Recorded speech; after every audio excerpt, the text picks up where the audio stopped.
Hi, my name is Zachary Barnes. I'm just starting my 21st year teaching, my 5th year here at Pally, and I'm really excited to be here. I am going to do a shorter version of the first day's lesson about how do we learn math. So, have a seat. Let's get started. Learning math is about making connections. In your brain, there's something called the synapse. And synapses connect to each other. And when you're learning something new, you're forging new neural pathways. This synapse connects to the next synapse, on down the line. Making connections is a difficult process. Sometimes you get frustrated. Sometimes you get tired. Sometimes you need to rest. But if you keep making connections a little bit every day, you will be smarter at the end of this class. So how are we going to do that? The first thing we're going to talk about is honesty. Honesty is vital in communication between teacher and student, teacher and parent and student. We can't really get anywhere if we're not willing to be honest with each other and honest with ourselves. In her book, A Mind for Numbers by Barbara Oakley, she writes about illusions of competence. Students often erroneously believe that they are learning simply by rereading material that is on the page in front of them. They have an illusion of competence because the solution is already there.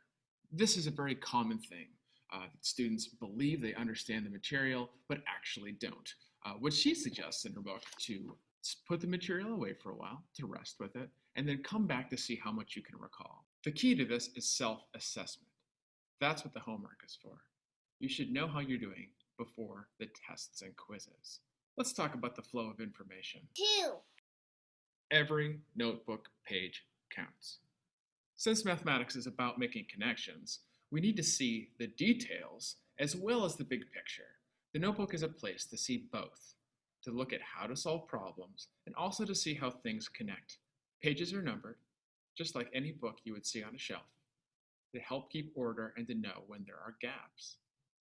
In the end, the student should have about 150 pages worth of notes to explain in detail and as a big picture what algebra is all about. 3. Ask a lot of questions. Asking questions is the key to being a successful math student. It's not enough just to absorb information. It's about taking the information and processing it and communicating the parts that don't make sense to you yet. I think some students are afraid of confusion and afraid to not know something, but that's really the whole educational process. Again, from Dr. Oakley's book, she quotes a professor from the University of Minnesota, Kenneth R. Leopold, who says, "Befuddlement is a healthy part of the learning process. When students approach a problem and don't know how to do it, they often decide they're no good at the subject. Brighter students in particular can have difficulty this way. Their breezing through high school leaves them no reason to think that being confused is normal and necessary. But the learning process is all about working your way out of confusion. Articulating your question is 80% of the battle. By the time you've figured out what's confusing, you're likely to have answered the question yourself."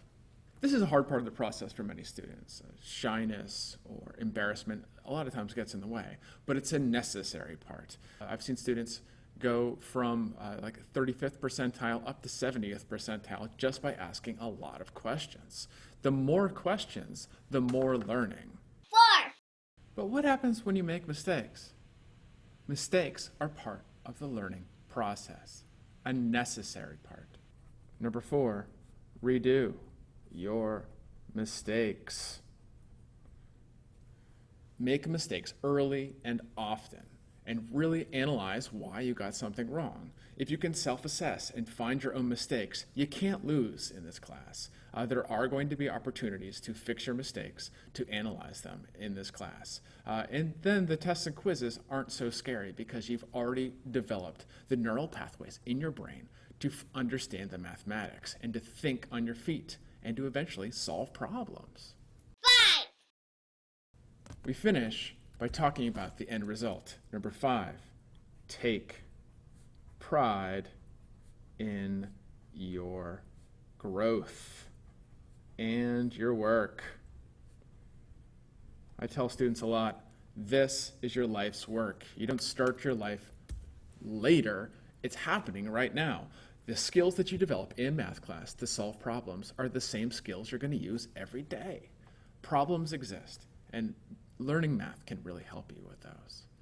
It's an exciting journey that we're taking, and I'm really proud to be your child's teacher. If you need anything at all, please email me to make sure that we're on the same page. We're a team, and I'm really glad to be a part of that team. Thank you so much.